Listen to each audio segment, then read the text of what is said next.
अस्सलाम वालेकुम। मैं हूँ Sadia Uzair. Welcome back to Sadia Uzair's kitchen. आज मैं आपके साथ फ्राइड चिकन करी पाई की रेसिपी शेयर कर रही हूँ और इसे बनाकर आप 1.5 से 2 महीने तक फ्रीज़र में स्टोर भी कर सकते हैं।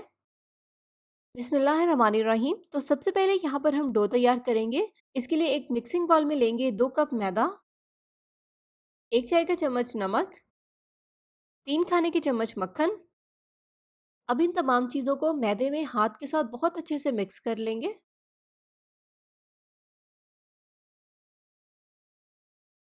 तो अब इसमें हम ज़रूरत के मुताबिक पानी शामिल करेंगे और इसकी सख्त डो तैयार कर लेंगे।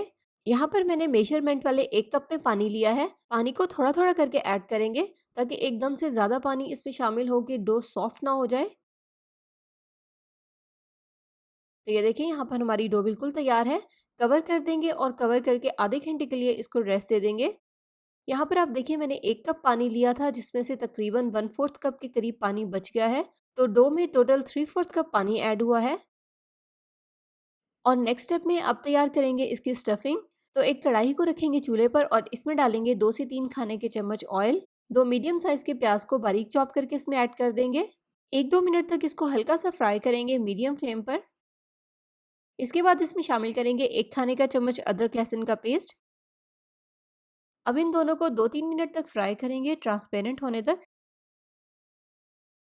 तो 2-3 मिनट तक फ्राई करने के बाद इसमें शामिल करेंगे 2 मीडियम साइज के बारीक चॉप किए हुए टमाटर और 2 मिनट तक इनको इसी तरह से लगातार चम्मच चलाते हुए पका लेंगे ताकि टमाटर सॉफ्ट हो जाएं।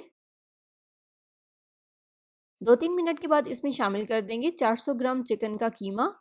एक बार मिक्स कर लेंगे और साथ ही इसमें स्पाइसेस ऐड कर देंगे। हस्बे जायका नमक, आधा चाय का चम्मच लाल मिर्च का पाउडर, 1 चाय का चम्मच धनिया पाउडर, 1 चाय का चम्मच भुना और पिसा हुआ ज़ीरा, आधा चाय का चम्मच काली मिर्च का पाउडर, आधा चाय का चम्मच हल्दी पाउडर और 1.5 खाने का चम्मच बारीक चॉप की हुई सब्ज़ मिर्च।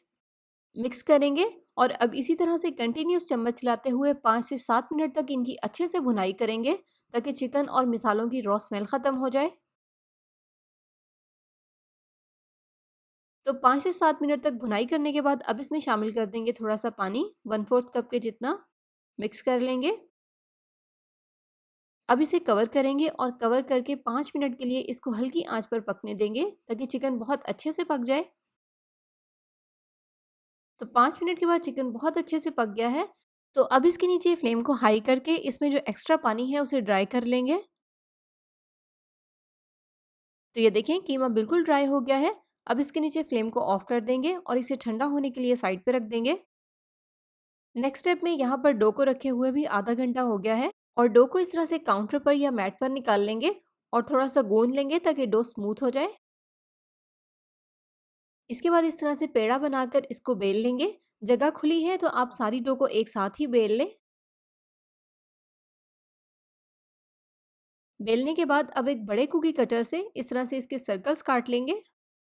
ये वाला कटर ना हो तो आप किसी भी बड़े साइज की बॉटल का ढक्कन ले सकते हैं। एक्स्ट्रा डो को हटा देंगे और इस तरह से एक सर्कल लेकर इसको शेप देंगे। डो के सर्कल के किनारों पर थोड़ा सा पानी लगाएंगे ताकि जब हम फोल्डिंग करें तो अच्छे से बाइंडिंग हो। और सेंटर में रखेंगे फिलिंग जो हमने चिकन से तैयार की है। अब इसको हम इस तरह से फोल्ड करेंगे और ऊपर से प्रेस करके अच्छे से सील करेंगे ताकि फ्राई करते हुए ये खुले नहीं। और साइडों से इस तरह से ऊपर करके इसको साथ मिला देंगे और अच्छे से सील करेंगे। इस तरह से दोनों साइडों से प्रेस करके बंद कर देंगे और बिल्कुल सेम इसी तरह से दूसरी साइड से भी इसकी फोल्डिंग करेंगे। हर तरफ से इसको इस तरह से अच्छे से सील करेंगे ताकि फ्राई करते हुए स्टफिंग कहीं से भी बाहर ना निकले। और सेकंड आप इसको हाफ मून की शेप भी दे सकते हैं। तो सेम उसी तरह से सर्कल के किनारों पर लगाएंगे थोड़ा सा पानी, दरमियान में स्टफिंग रखेंगे और इस तरह से फोल्ड करके अच्छे से बंद कर देंगे। तो इस तरह से हाफ मून की शेप में भी हम इसे तैयार कर सकते हैं, जिस तरह भी आपको आसानी हो। और नेक्स्ट स्टेप में इस पर अंडे की कोटिंग करेंगे। अंडे में अच्छे से डिप करने के बाद अब इस पर लगाएंगे ब्रेड क्रम्स और ब्रेड क्रम्स भी अच्छे से हर तरफ लगाएंगे। अब आप इन्हें इजीली फ्रीज़र में स्टोर कर सकते हैं। स्टोर करने के लिए इस तरह से आप एक प्लास्टिक का डब्बा लें, सबसे पहले इसमें बटर पेपर बिछाएं और बटर पेपर के ऊपर इनकी एक लेयर लगा दें। अब बटर पेपर का एक और पीस इसके ऊपर रखें और दूसरी लेयर लगा दें। इस तरह से आप जितनी भी क्वांटिटी में चाहें इन्हें फ्रीज करके स्टोर कर सकते हैं।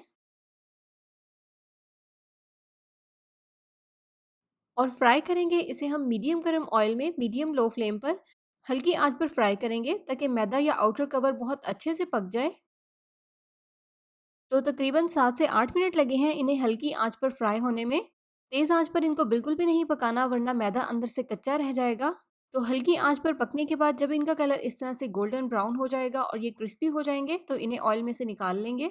तो वीडियो पसंद आई हो लाइक शेयर ज़रूर कीजिएगा। चैनल पर नए हैं तो सब्सक्राइब भी कर लीजिएगा और रेसिपी को भी ज़रूर ट्राई कीजिएगा। बहुत ही मज़े की रेसिपी है। साथ ही साथ कमेंट सेक्शन में फीडबैक भी ज़रूर दीजिएगा। इसी के साथ साथ अपना बहुत सा ख्याल रखिएगा, दुआओं में याद रखिएगा। Thank you for watching. अल्लाह हाफिज़।